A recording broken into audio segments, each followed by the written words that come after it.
Okay, today's session is the right to shoot.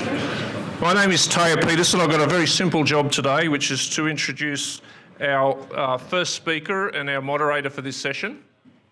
Before I do, just let me thank our sponsor for this session, which is the Shooters Union of New South Wales. The reason my job today is very simple is because probably more than any other person in Australia, Leyonhjelm, Senator David Leyonhjelm, is the public face of libertarianism. David is a shooter. I've actually had the privilege of knowing David for many years, since even before he became a senator. And I think and even before this movement here really was as organised as it is today. And I think one of the things I thought about David when I met him early on was that, he's just one of the shooters in the libertarian movement. But that was something of a mistake. David's actually a very deep and broad thinker about libertarian issues, and particularly how to bring those issues into the political arena. And I think in that regard, he has been a great success. And I think, unfortunately, some in the media have probably made at times the same mistake about David, thinking he is just about guns, but he certainly isn't. He's a very eclectic person who's thought a lot about a lot of issues. But David is a shooter, and today's topic is about firearms. So without further delay, I will hand over to David. Please welcome Senator David Leyonhjelm.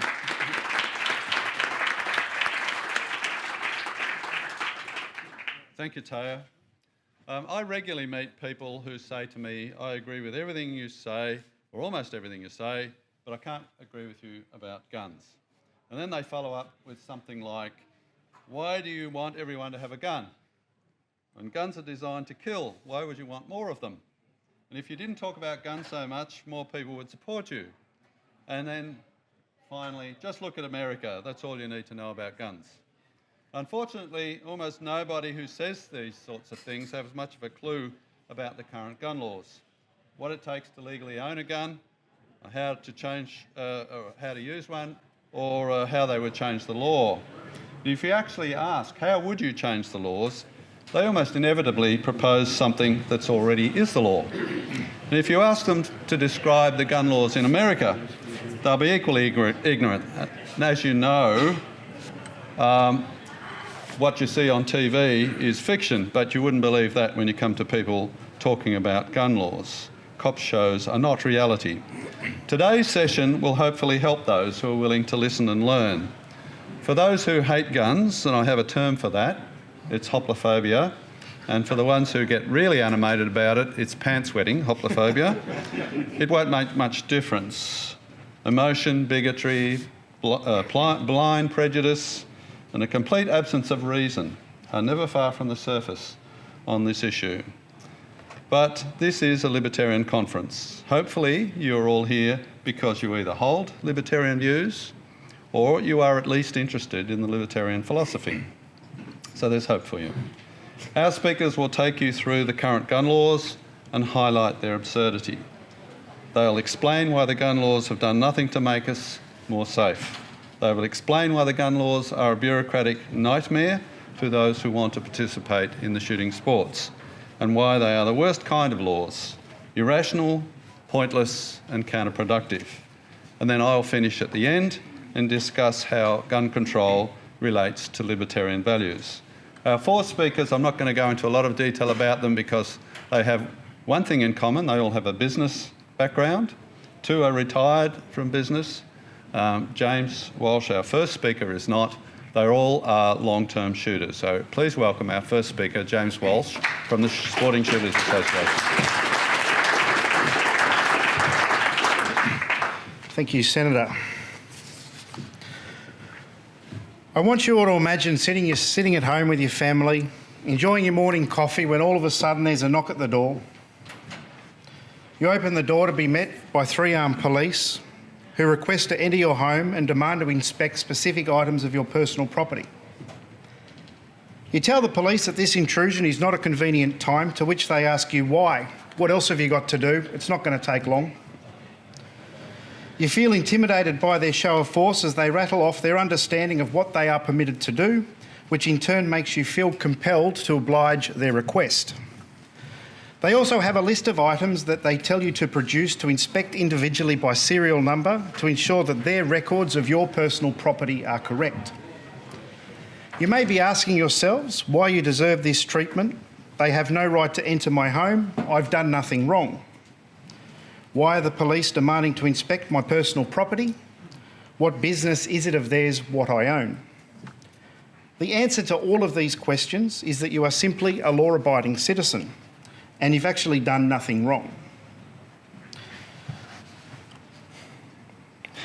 Why are the police demanding to inspect my personal property? What business is it of theirs what I own? I already said that, didn't I? Sorry, I apologise. Say it again. I did, yeah. You're applying with the law, and as such, that makes you a target.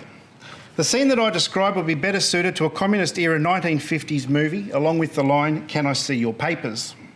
The fact is, it takes place in Australia every day. It's a common occurrence where police can show up to people's homes and demand to inspect their property without warrant.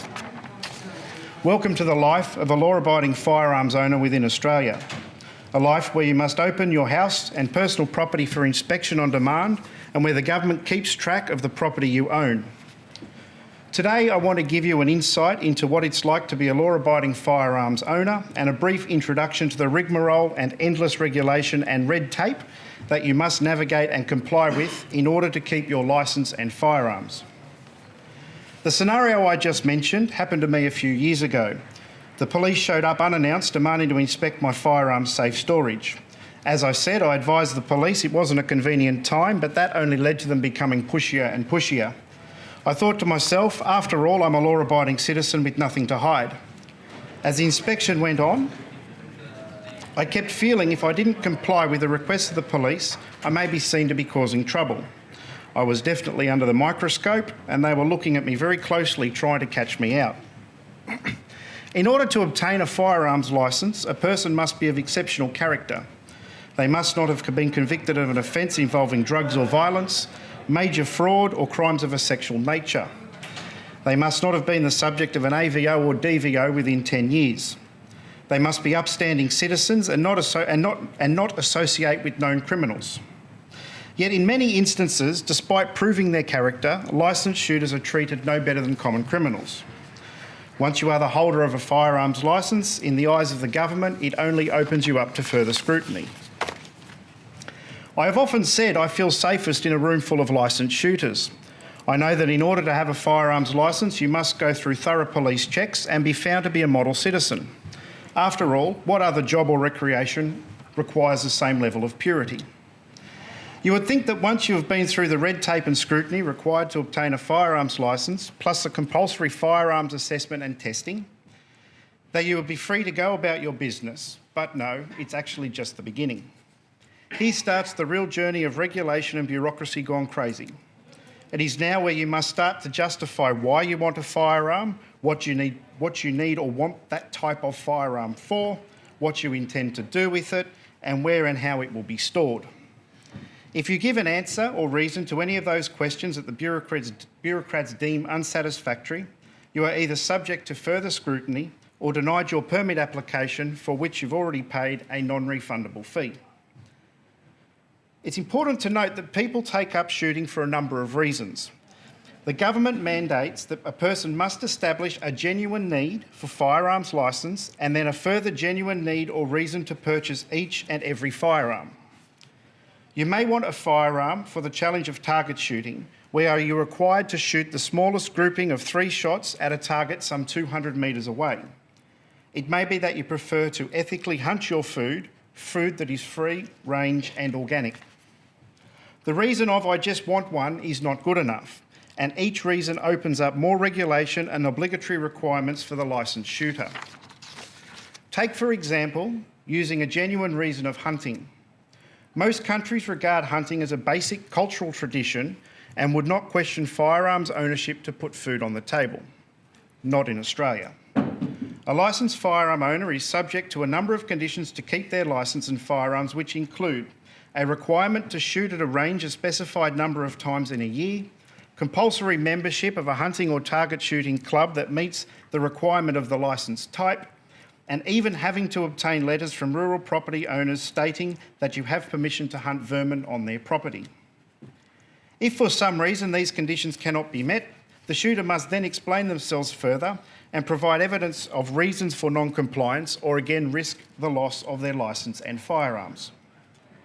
For each and every firearm you want to buy, you must complete another permit to acquire, pay the required fee, and justify the need for it. However, shooting is a lot like golf. In golf, you use a number of clubs depending on the distance or purpose of the shot. In shooting, a hunter or competitive shooter may require several different firearms to get the job done.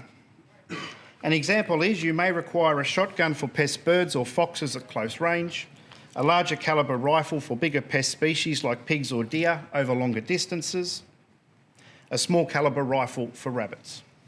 Each and every firearm you want to purchase comes with a requirement to prove a genuine reason and pay an additional permit to acquire fee. After the Port Arthur massacre in 1996, John Howard introduced some of the strictest firearms laws in the world, and with it an effective blanket ban on some types of firearms like those with a semi-automatic action. He also imposed more restrictive regulation of common firearms as well. For pistol shooters who were already incredibly tightly regulated, nothing over 38 calibre was now permitted, unless you are a police officer, of course, and magazines are no longer permitted to hold more than 10 rounds. Rifles are also subject to a maximum magazine capacity of 10, although the other limitations make that a little bit academic at times. None of this was done in a fact-based manner. It was based on a motive argument, and if you try to find a thread of reason through all the restrictions, you will only succeed if you are really ignorant about guns. There just isn't one. Even farmers face unreasonable restrictions despite the fact that even the Greens acknowledge their need to own firearms. Farmers can obtain a special permit for a single semi-automatic rifle with a capacity of no more than 10, but they can't have a second one in case the first one breaks, and they can't have a small calibre rifle for rabbits and a larger calibre rifle for pigs. For sporting shooters, the rules were extremely limiting. The ban on semi-automatics meant that popular events like 3-gun, a competition that uses pistol, shotgun and semi-automatic rifle, ceased. Australians now have to travel to countries like New Zealand to practice and partake in these competitions where these types of firearms are permitted. But the regulation of firearms didn't stop in 1996. More recently, we have had another example of the government restricting common firearm types. I'm sure you have all heard about the very public debate over the Adler shotgun. The Adler lever-action shotgun was marketed as a game changer and made out to be a fast-firing, powerful firearm that hadn't been seen in the Australian market before. The truth to this is it is just marketing spin. Lever-action shotguns of various brands have been available in Australia for 150 years. There have been no reports of these firearms being used in any crimes. Yet the government has now decided that lever-action shotguns with a magazine capacity over 5 shots should now be moved into the most restrictive firearm category, the same as semi-automatic firearms. For what? Because the government says that 5 shots is okay, but anything over is now a problem to public safety. You may think it can't get any worse, but it does. Now, state governments are making firearms illegal simply because they look like a semi-automatic or military-style firearm. So here you are, a licensed law-abiding shooter with a bolt-action, legally owned, registered firearm that you now have to surrender to police as it is deemed illegal because it's black and some bureaucrat thinks it resembles an AK-47. These laws and regulations are done under the guise of public safety, but they come at the expense of those law-abiding people who own the firearm type now banned or reclassified and have been doing the right thing for many years. So how does any of this add to public safety? We ask ourselves the same question because there is simply no evidence to back it up. We are well behind countries like New Zealand and Canada, which take a different approach. They don't register long arms at all, which was our approach prior to 1996.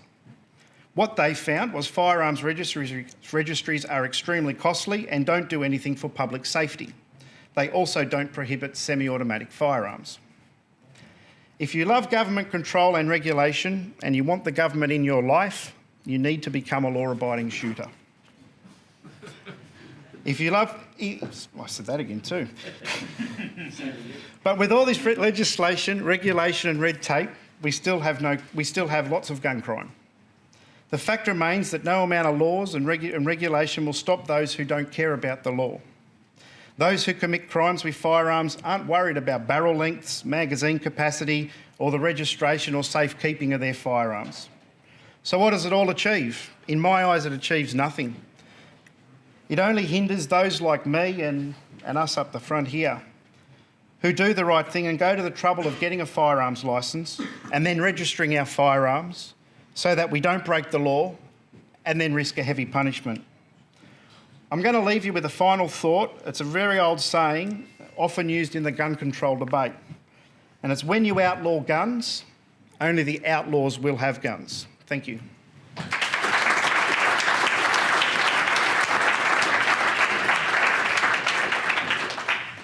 Thank you, James. I should have mentioned James is the president of the Sydney branch of Sporting Shooters Association. Our next speaker is Peter Whelan. Peter is a long-term shooter. Previously has been president of the Liberal Democratic Party. He's currently president of New South Wales division of the Shooters Union. Thank you, Peter.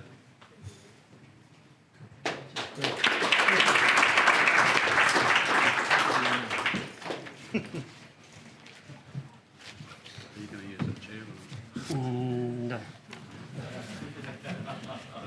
Good afternoon, ladies and gentlemen, distinguished guests and senators. Thank you, David. You got a licence? Yeah. Okay, when I was asked, I should put these down, I don't want to look too aggressive. Thank you. When I was asked to give a talk on guns, I thought, oh, this is easy. I've been giving talks on guns since the early 2000s to Rotary clubs, Lions clubs, school groups, anyone who would listen. It was quite a simple project to get a permit to display from the Firearms Registry because I have prohibited weapons. I have semi-automatic shotguns and rifles because I'm a farmer, shoot clay targets, so went through all the paperwork to get my lovely firearms. This time, however, a couple of weeks ago when I phoned the Firearms Registry and said, oh, I want to get a permit to display a couple of my firearms so I can explain to people what it's all about. After 2 or 3 people checking what was going on, they said, no, that permit is now no longer available. I used to pay $50 and it was all right. They said, no, that permit to display is now only available to RSL clubs. So we're getting more and more restrictions. So for those, in my previous talks, when I was able to show the firearms are just pieces of metal, pieces of steel, plastic, wood. So they're inanimate objects. And so that the gun control people keep telling me that I don't feel powerful unless I've got some weapon in my hand, I thought I'd bring along these. So that's, but imagine if I was coming to give a talk on baseball or on golf and I wasn't allowed to bring along the very piece of equipment that I wanted to talk about. That's how restrictive it is. Imagine if I was going to have a talk on smoking and the restrictions around smoking, and I couldn't show you cigars. That's how over-regulated the sport is. I've passed around, if you can just keep circulating, what I did bring in was some ammunition in various forms, so you can have you open a little plastic container and have a play. And I'll by the time it's circulated around, I should be at the end of my talk, if it's another 12 minutes. So the theme of my talks that I'd given to Rotary clubs before, as I said, those community groups, they were typical businessmen and women, fairly intelligent people involved in helping the community, curing cancer or preventing heart attacks. And their information on guns came from TV, mainstream media, the newspapers. And as David said, what you see on TV and the cop shows isn't necessarily the truth. And I'd like to compare the gun control people, the anti-gun, the gun haters, really to the anti-vaccination people. You talk to them about vaccination. Oh, no, I saw something on YouTube. I saw something from America. Oh, vaccinations could be dangerous. So I put them in the same category. Gun control people, anti-gun people, anti-vaccination people. So the theme of my talk to Rotary, and I'll bring this to the point now, is that what good could we do in our community with $1 billion? And that gets the Rotary clubs, the charities, we could do lots of good things in the community. So I emphasise that certainly the gun bans, the gun crushing, all the licensing and registration has not done anything to reduce gun crime. So if you ever come across any of these people in the street or any of you are members of those clubs or know anybody, and they come up to you and ask you for money, what I do is say, what would you do with $1 billion? Shut down the firearms registries, as the long arms registries, as they've done in New Zealand and in Canada. In Switzerland, they don't have registration of long arms. Put that money to some good in the community. So the restrictions that came about after 1996 and John Howard's gun bans and gun control laws, to my way of thinking, was the start of the end of personal responsibility. If you could blame an inanimate object for something, then you could say, I slipped down the stairs at a building. I'm not responsible. I'll sue the building owner. So you get all this no wonder insurance policies are so expensive. It was the end of personal responsibility. So we had things like John Howard saying guns cause suicides, and Professor Simon Chapman at Public Health at Sydney Uni saying guns cause murder. And blame something else. Blame something else. You see on the TV, a car went out of control and killed some people. And even in the Burke Street murders, the media referred to that as a rogue vehicle. For goodness sake, was the guy driving it? So finished personal responsibility. Helpless victim syndrome is what I refer to with that. You're no longer responsible for your own actions. You're a helpless victim of someone else's, or blaming an inanimate object. Now, the other day was a March for Science, and I'd like to get a bit scientific or to criticise the gun control advocates for being totally unscientific. They've based all their arguments on emotions. So it's a pity that the March for Science, they weren't holding up things saying get rid of the firearms registry, get rid of gun laws. That would have been quite scientific. They've used things like rash generalisations. Criminals have guns, therefore those who have guns must be criminals. It's not logical, it doesn't make sense. And also in any scientific experiment, you need a control group to monitor whether what you've done has any influence. And I like to refer to New Zealand and Canada, as James has done. They didn't introduce gun laws like we have. You can still freely own semi-automatic shotguns and rifles in New Zealand and Canada. And they haven't had a surge in crime.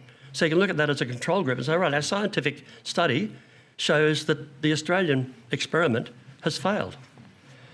The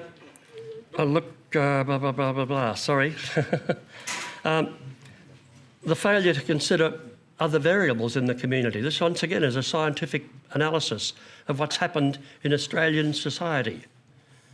The gun control advocates, the anti-gun crowd, say or claim that the only thing that's happened in Australia since 1996 has been gun bans, whereas we know that the society is not a static situation, it's dynamic.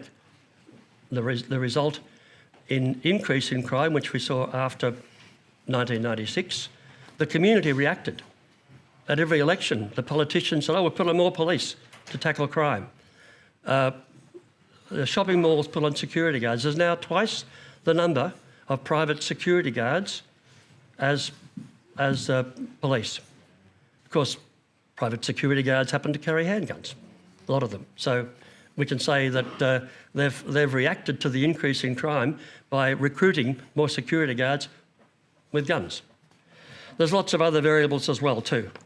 The things like CCTVs on every street corner in our shopping centres, and more jails being built. The jails are now overcrowded, so putting more criminals away in jails certainly reduces the crime rate. You don't get the recidivist activity. So these things have helped reduce crime. Even large screen TVs.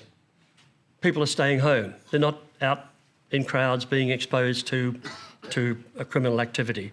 Lots of these things have happened. Even better medical and paramedical support.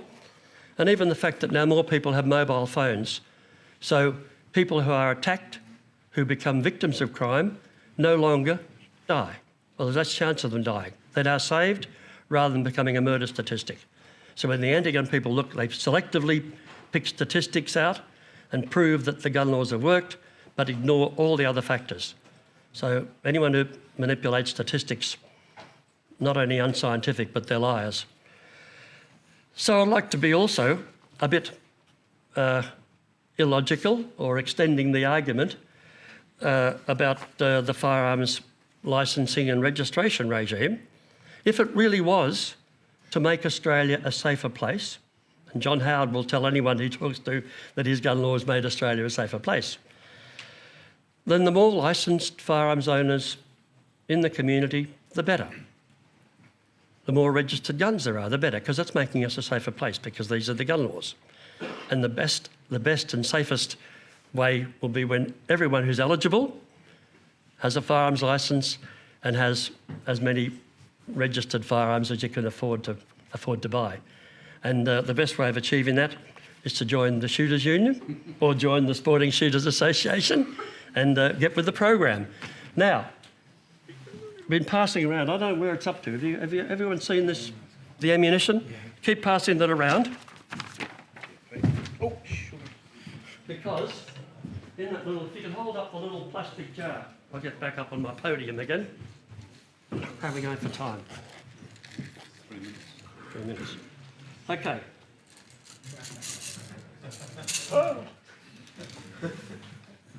In the little, who's holding the plastic jar? Okay. Now what colour are the little pellets in there? Yellow and green. Yellow and green. The yellow ones are prohibited ammunition. Totally banned. And they seize them at customs coming through, because they can be used in toy guns that look like real guns. And James mentioned this appearance law. It's already applied to toy guns used to play airsoft games. This I've been able to get away with so far. I won't shoot it into the crowd, but so all it needs is a police commissioner to decide that that looks like a real handgun, and I'd be gone. 15 years in jail, and whoever was holding the yellow ones, I'm sorry, you'd be joining me in prison. By the way, the green ones, which are indistinguishable if you hold them up, where are they? The green ones are actually breath fresheners. So you can tell the difference, obviously, what's prohibited ammunition and what's breath fresheners. So I'd like to finish there, and I hope I've taken a lighter approach to the topic, and it is really ridiculous where the country has gone to. But thank you for listening.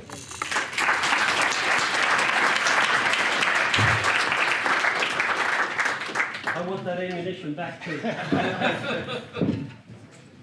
Thank you, Peter. Our next speaker is Graham Park. Graham was similarly a long-term shooter. He's the president of the Shooters Union of Australia and also the Queensland division of Shooters Union. Please welcome Graham.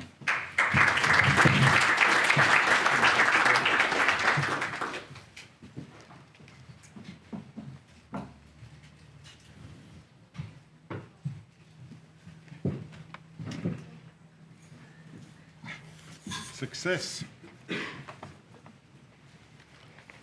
So as our previous speakers have alluded to, we're probably not the biggest fan club of the current regulatory regime around firearms.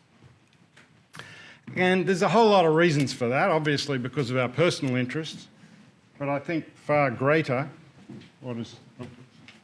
than that is the ineffectiveness and the frustration, especially for those of us with a libertarian viewpoint, the frustration with this massive lie that gets foisted on the Australian people that's now really largely believed. And it sort of goes back to that quote that's given to Goebbels during World War II, where he says, if you tell a big enough lie for long enough, you'll get most people to believe it. And, you know, whether he said exactly that or not, it's a pretty good example of what's happened. And it hasn't just happened with firearms. I think everyone in the room would probably have some level of interest in something that you've found that over the years you've said, wow, what I've heard is utter garbage when you've investigated it. Well, what we want to raise, and what I particularly want to raise, is are they truly wonderful, or are they really just, you know, a big lie? And people go, surely not. You know, these have done wonderful things for the country. It's done everything else. The great success. I was on the SBS Insight program with John Howard, and I mean, I literally had people in the audience screaming at me, "You've got blood on your hands to even question this." I mean, they were screaming hysterically this, and I'm going, wow, I thought we were here for a discussion. But so what I'd like to do today is we all come in here, that's not a wine glass, and we all come in here though with a sort of certain amount of ideas already in our heads, be it our ideas or your ideas. What I'd like you to do is, instead of having sort of a half-full mind of ideas, for the next 10 minutes or so, just empty that out for a little and be open to a couple of different ideas. Because what I want to throw at you is a little different than how it's presented. There are two major arguments that the anti-gun extremists keep trying to foist on people. One, and the first one we'll talk about, is that the laws that were introduced in 1996 have dramatically lowered the murder rate in this country. And you go, wow, it's hard to argue with. And let's look. The murder rates have gone down. So it must be true. However, let's look a little closer at those statistics, because like Peter said, people will manipulate them. If you look, they actually started going down around 1980. So 16 years in advance, those evil criminals using guns decided that one day Mr. Howard would ban them, and so they would stop using them. And that line, and if you look at the dotted lines at the top and bottom, statistically show it's been a continuous fall. It did not increase after 96. And here's something even more interesting that goes along with that. In the countries such as New Zealand and Canada, which have higher firearm ownership rates than this country, but do have very similar cultural situations, or as similar as you can get, the very same sort of pattern has emerged, if not at a little higher rate of drop. Even in the evil empire of the United States, which is the stand-up child, poster child for all things bad about firearms, guess what's happened? Their firearms homicide rate has almost halved since 1996. Couldn't have. I keep hearing about all these crimes. Well, go look at the FBI statistics. They don't work for the National Rifle Association. And I'm not suggesting, and no one here is, that we're in a similar cultural thing, but there was worldwide, this trend was experienced. Why? I don't know. I'm not a sociologist, but I can tell you, if you look at that from 1980 to now, the line is a continuum. Those laws made zero difference. They did not increase the rate. They didn't decrease the rate, which some pro-gun people have said, but they really made no difference. Now, the other argument that gets made is, well, there's been no mass shootings in Australia since 1996, so obviously the gun laws did that. Any scientist or researcher for a living sort of gets a kick out of statements like that, because it's not, you know, it's a little too simplistic. There's been 14 recorded mass shootings in Australia. Mass killings really haven't changed so much using other methods. But in mass shootings, which is what relates to this subject, there's been 14 recorded. Of those, 10 were within family domestic situations. So there were only ever in Australia 4. All those 4 occurred between 1982 and 1996, that blip in the middle that you can see on the chart. Now, the first recorded one was in 1972 in South Australia, and that was the second largest. That was the largest mass shooting in Australian history up until Port Arthur.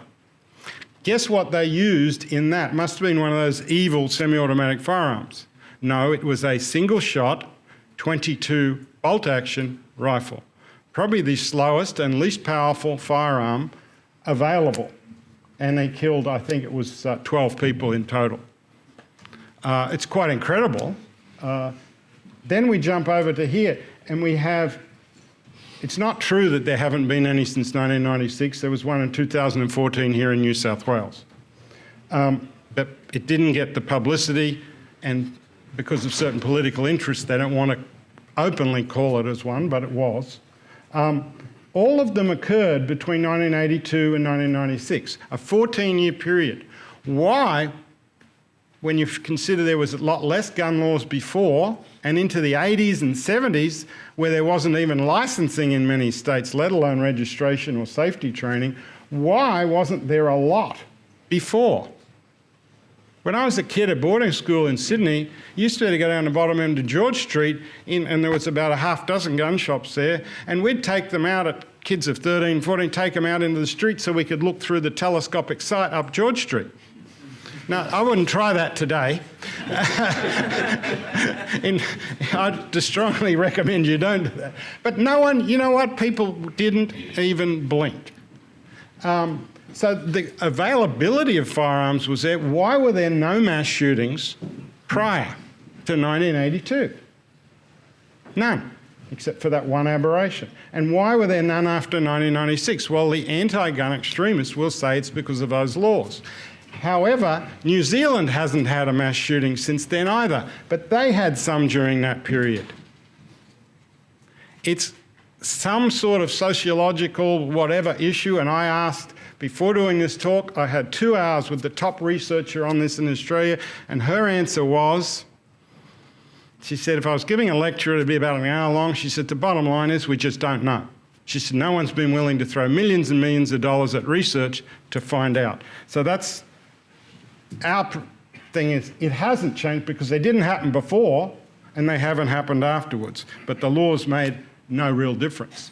The devil, however, is in the detail. And the detail in our case is something that's referred to as the National Firearms Agreement. And this was an agreement that the states, at the threatening and blackmail of the federal government, came to, where they said, we will introduce state laws. Because in Australia, firearm laws are actually legislated at a state level, but this directed them from a federal level, but the laws are still enacted at a state level. This is the actual document. It was just rewritten. This one's dated February 2017. You can get them from the Attorney General's office site. If you catch me around and give me your email, I'll send you a copy. This is what's just been done. It is the biggest crock and attack on freedom this country's ever seen. And the lie at the moment is, oh, we just changed it about these lever-action shotguns that Peter was talking about. Totally untrue. There's over 84 changes in here that are significant. One significant change is the previous one said the states should enact certain legislation. In this one, they must. It goes through, effectively bans safety training for minors, which will inevitably, especially in regional and rural areas where children are around firearms all the time on farms, will inevitably lead to an increase in firearms accidents and probably deaths over time. It will see a massive increase in the cost of ammunition in rural areas, which will just see feral animal control be reduced even further. As part of work I do with the National Farmers Federation, we estimate there's $3 billion worth of damage a year in this country to agriculture from feral animals. That, since 1996, has gone through the roof. Now, we don't have the research to prove that's a cause and effect, but reality, it's gone through the roof since 1996. And yet this deeply flawed, anti-freedom, anti-liberty document that most states will never adopt in full, because if they do, there will be an uproar so bad. Just in Queensland, to do this, it requires that every licensed firearm safe be inspected once a year. That takes the equivalent in Queensland of 430 full-time police officers to do. They will do nothing else, so they're going to take 430 full-time police officers away from fighting crime, and their only job will be to go around and inspect safes. Ain't going to happen because of the funding. So it's not only wrong in a lot of ways, it won't even have a practical, it won't get done, but it's like that sword hanging over our head that is just there whenever something comes up, a politician can flick, quit, where's something we can enact that's in here, and we can say, oh, we'd signed off on this years ago and now we're enacting it. As Shooters Union, our major role is to take this and do exactly what it deserves, is put it in the toilet and discredit it, and I'll stand toe-to-toe with any politician in this country and go point to point on it. And when the Justice Minister Keenan couldn't even, in his office, tell us what's in it, when I'm sitting there with a copy of it, it's just unbelievable. Not one police minister in this country has been able to tell me face-to-face, sitting with them, what's in the damn document that they've signed. I mean, this is craziness. Imagine if instead of spending billions of dollars harassing the lowest risk group for crime in this country, which is licensed firearm owners, for the reasons that James talked about, of all the vetting and everything else, imagine instead of spending that money, we actually spent those billions of dollars targeting criminal misuse and crime. I mean, there'd be a bright idea, because for 20 plus years, we didn't spend any money on trying to stop smuggling. We didn't spend any money on illicit firearms trafficking. What we did is we harassed farmers like Peter and target shooters like David and people like that who are in the lowest statistical group of likely to pick crime. So we ignored gun smuggling.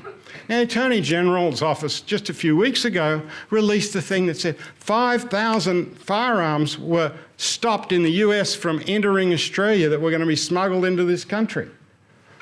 5,000. Now, the genius at the post office 4 years ago in Sydney decided in Sylvania Waters, I think it was, to sell a post office franchise to an outlaw motorcycle gang. Now there's a thought. And then a few months or a year later, they find 300 or 400 Glock pistols, the same ones your police carry, have been illegally imported through the post office. How could this stuff happen? We've got these great gun laws. Of course, criminals obey them. You know, they check. They don't do these things. The reality is, though, that Australian laws aren't designed to stop crime. This piece of trash that masquerades as a national agreement does not mention criminal activity once. There is not a word about it in there. Go get it, read it. You'll be looking, you'll reread it, and you'll reread it. So somewhere in here I've missed, surely I haven't got the right page, and you'll download it again, and it still won't, because Australian firearms laws are designed to persecute people who are doing the right thing. They're not designed to have anything about crime. They're really designed to do exactly what James was talking about. Look at all these things. They're trying to get people to hand in. Personal protection is no reason to have a gun. That's interesting. We should tell that to Prime Minister Turnbull with all those security guards that are armed. Have you handed in your illegal firearm, etc., etc. So I guess what I'm trying to say is just open up and think about this, because like a lot of other anti-freedom issues in this country, many of us have been blinded by the lie that, oh, this is good, and we hear it so much, and the mainstream media has fed it to us as gospel, and yet it's totally fictional. It's as fictional as those cop shows that David was talking about before. Thank you very much for your time.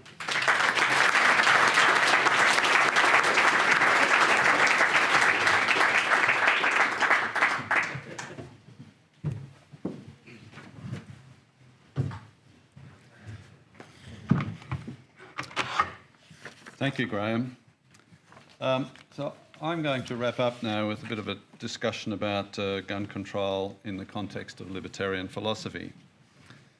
When John Howard forced the states to adopt the National Firearms Agreement in 1996, which Graham just discussed with you, he made this comment on Radio 2GB. He said, "We will find any means we can to further restrict them because I hate guns. I don't think people should have guns unless they are police or in the military or security industry. Ordinary citizens should not have weapons. Ordinary citizens should not have weapons. We do not want the American disease imported into Australia." Now, many of us hate certain things, spiders or snakes, for example. I'm not over fond of farting in lifts myself. But few of us seek to impose our obsession on anyone else. Banning spiders or snakes or even farting in lifts is not on anyone's agenda. And yet, Howard imposed his obsession on the rest of us. Now let's assume for a moment that imposing an obsession on an entire country is not a sign of a personality disorder. Let's assume it was rational and considered. And on that basis, there are three assumptions implicit in Howard's comment. First, he assumed strict gun laws lead to gun control, which in turn leads to reduced levels of violence. Second, he assumed there is an American gun culture, which could and should be avoided. And third, he assumed it was perfectly okay for the government to have all the guns and for ordinary people to have none. I'll deal with each of those ones briefly in turn. The first of these is simply false. If gun control was effective, the countries with the most stringent gun laws would have the least level of violence. Or conversely, a lack of gun control would lead to gun violence. Many people point to the US to argue that point. In reality, countries like New Zealand, Canada, Switzerland and the Czech Republic have far less stringent gun laws than Australia. And yet, their murder rates are pretty much the same as ours. According to Howard's logic, they should have far higher levels than us. In fact, the gun laws in the Czech Republic are really quite similar to many in the American states. It's easy to obtain a gun, and it's not difficult to obtain a permit for concealed carry, and yet their murder rate is no different to ours. As for the American gun culture, what you see on TV or in movies is not reality. In fact, the cities and states with the most stringent gun laws have the worst gun violence. In Chicago and Washington DC, for example, it is virtually impossible to obtain a gun, legally at least, and yet they have gun violence far higher than parts of the country where guns are barely restricted at all. In Vermont, for example, you don't need a licence of any description, and yet it's safer than Australia. Why is this so? There are all sorts of theories. I've heard it said quite often that if drugs were legalised, the level of violence would immediately plummet. But I'm not disputing that, taking the country as a whole, Americans do kill each other more than people in comparable countries. In fact, their murder rate without guns is substantially higher than countries like Australia, even with our gun crime included. So it might be more accurate to say Americans have a murder culture rather than a gun culture. And as I said, other countries which have gun laws similar to those in America do not. Switzerland and the Czech Republic clearly show this. You can have your own opinions, but you can't have your own facts. The bottom line is there is simply no correlation between gun control and murder rates. You cannot look at gun laws in a country and make a prediction as to its murder rate. And finally, on this America versus Australia comparison, I want to briefly deal with this frequently heard statement. Since the gun laws were introduced, there haven't been any massacres. Graham touched on it as well. The reality is it's a straight out lie. Since 1996, there have been 16 mass shootings. Of these, 6 involved 2 victims, 5 involved 3 victims, and 5 involved 4 or more victims. Now, those who promote this story keep changing the definition of a massacre. Only recently I heard they want to make it a massacre apply only if there are 5 or more victims, so they can keep saying there haven't been any massacres. And of course, the victims must be dead. If a dozen people were shot and wounded by a machine gun, it wouldn't qualify as a massacre. But what I mainly want to discuss is this notion that only the government can be trusted to own guns. That is, unless you have a badge or a uniform granted by the state, you and I shouldn't be allowed to have a gun. Or if we are allowed to have one, it's viewed as a privilege rather than a right. So strict conditions are imposed, such as the type of gun, calibre, magazine capacity, how many guns you can own, and what you can do with them. And if it's a privilege, obviously it's something that can be taken away from you as well. How you view that depends on your perception of the government and its relationship to us as individuals. Is the government like our parent, not only in charge, but keeping us safe from bad people and bad things?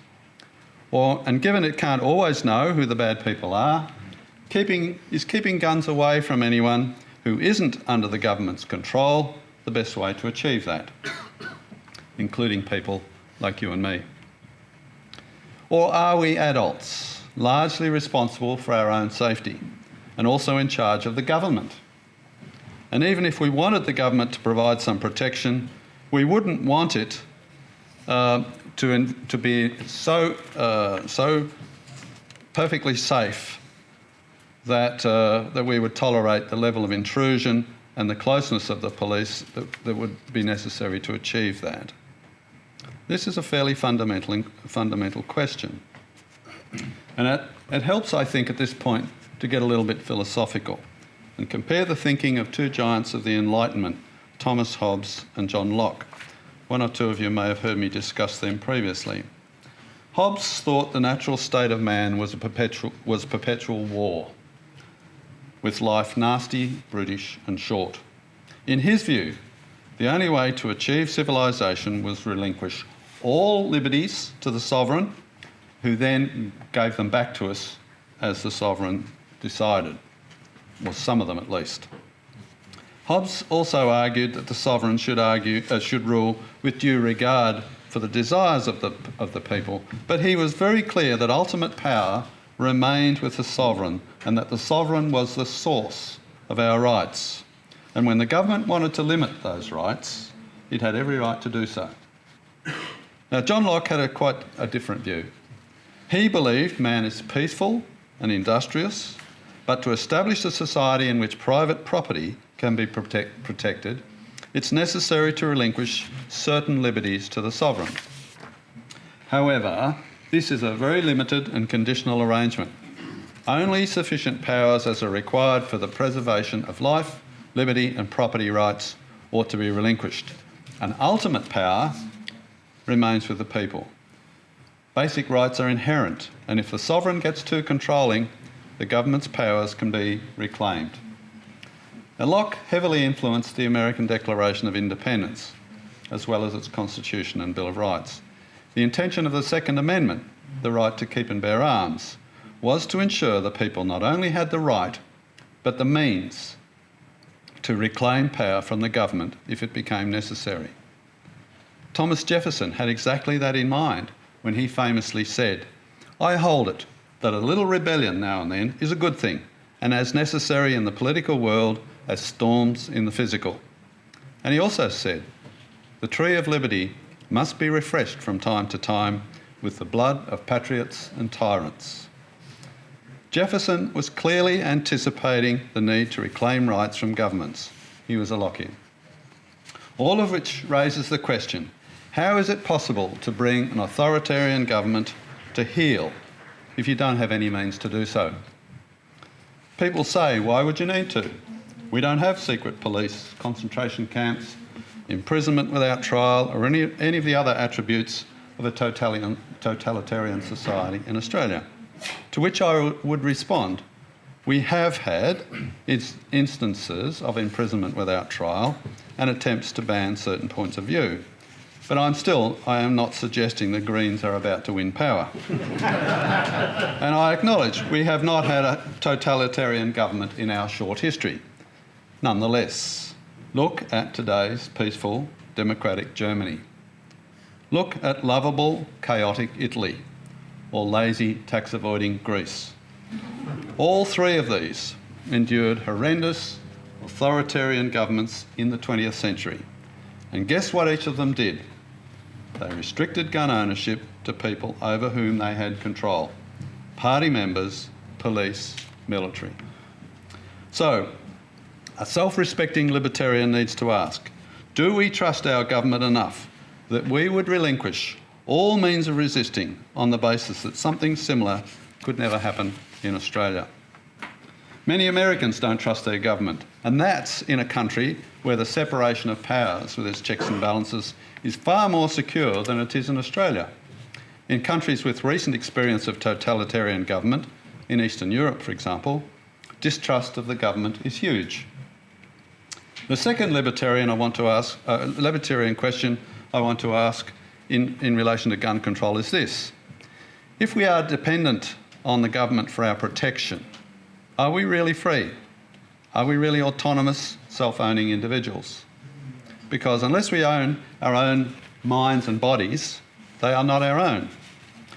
Libertarians mostly don't dispute the need for the state to provide for the enforcement of criminal law, including police and the judiciary.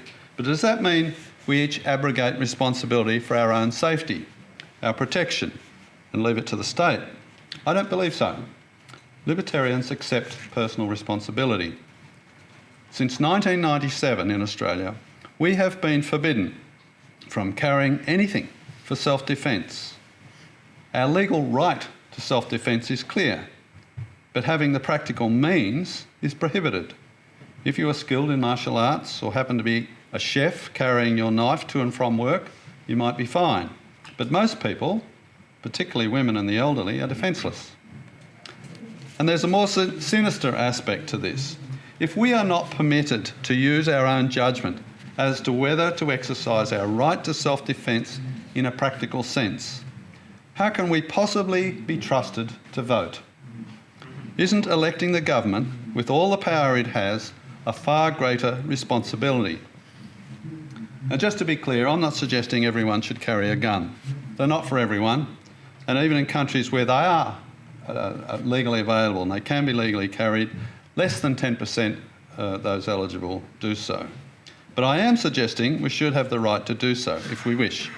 At least you are competent if you are competent with it and not a violent person. But I am arguing that everyone should have a right to non-lethal means of self-defence, such as taser, pepper spray or mace, if they want, without requiring the permission of the sovereign. Australia's gun laws don't reduce violence. That's no surprise. They don't in any other country either. They don't reduce suicides either, although they might change the means by which people kill themselves.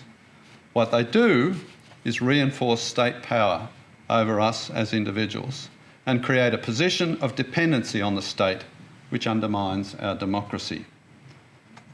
There is a lot more that could be said on this topic, but if you haven't figured it out already, let me spell it out to you very clearly. If you believe in strong gun control, by definition, you are not a libertarian. Thank you very much.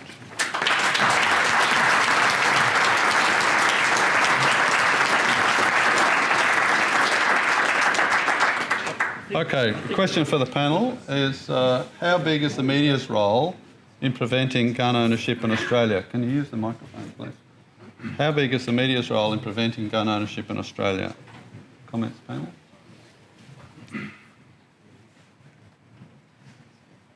I think the media probably works in two ways. The first would be that it demonises firearms ownership. I mean, the media is very politically correct, and the minute that anything ever happens with a firearm, the media will be straight in there to talk about how bad firearms are instead of actually looking at the people who are committing the crime. I also think that actually encourages some people to go out and actually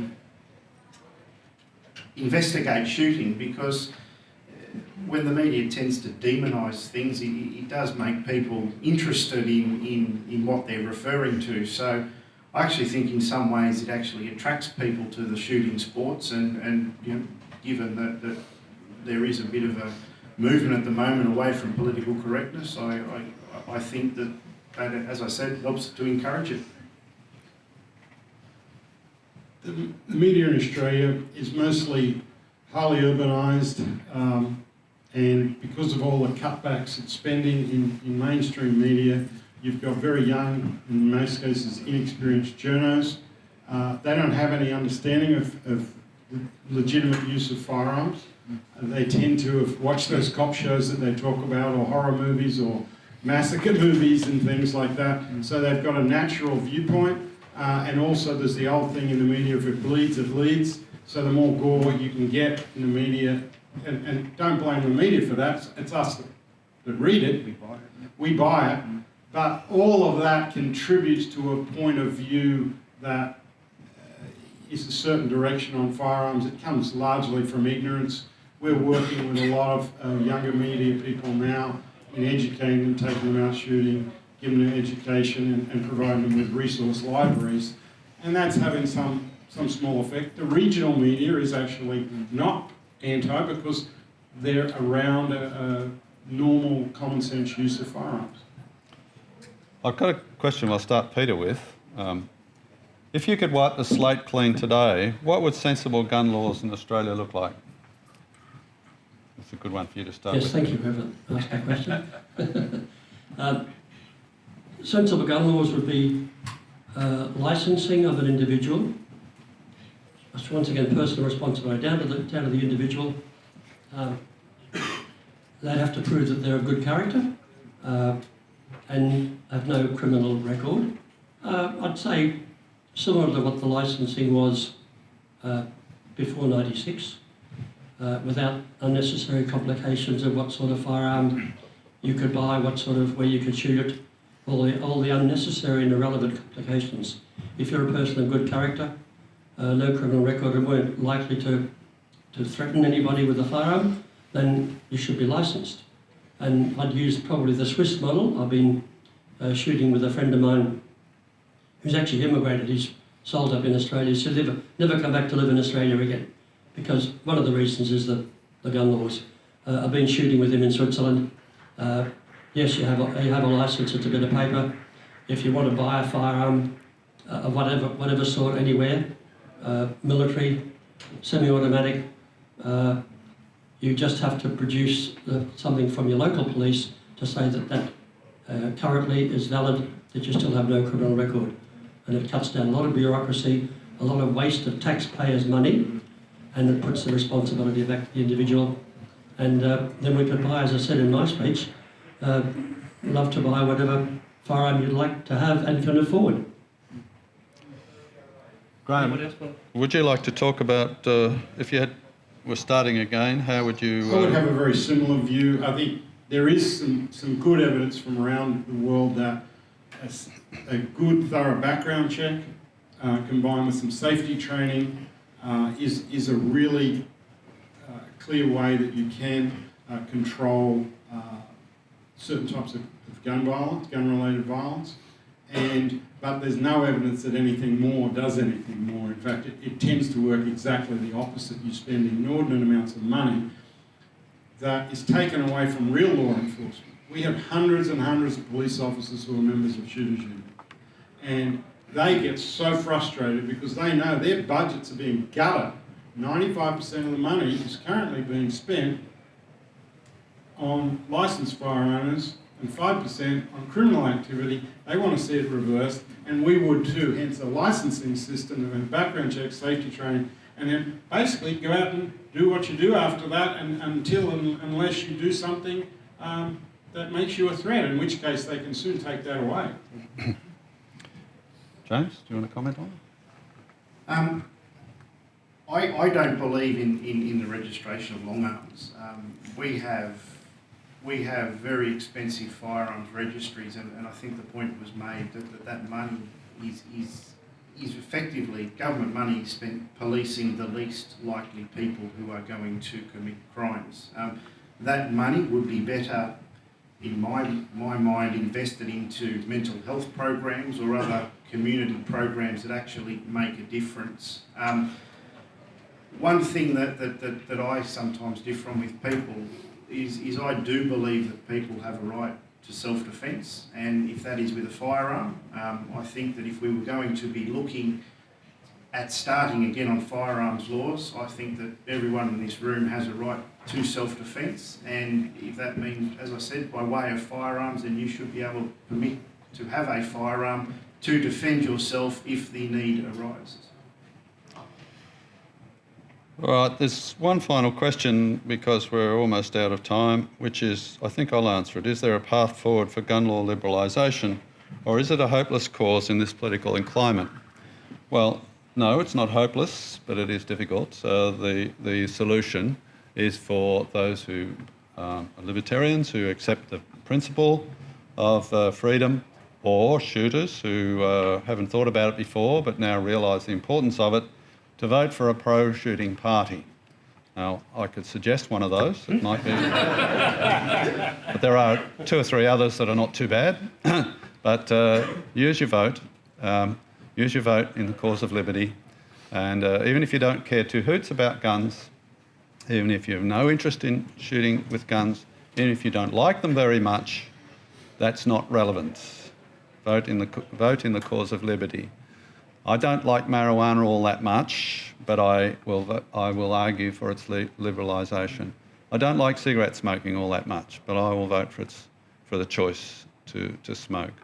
There are lots of things that I'm not interested in. Gambling, for example, I'm not interested in, and yet I will vote for the freedom, for the choice to gamble. It's no different with shooting. Even if you're not interested, if you've never shot a gun in your life, and you have no inclination to shoot a gun in your life, it is still a liberty issue. Vote for liberty. Can I say something? Sorry, no.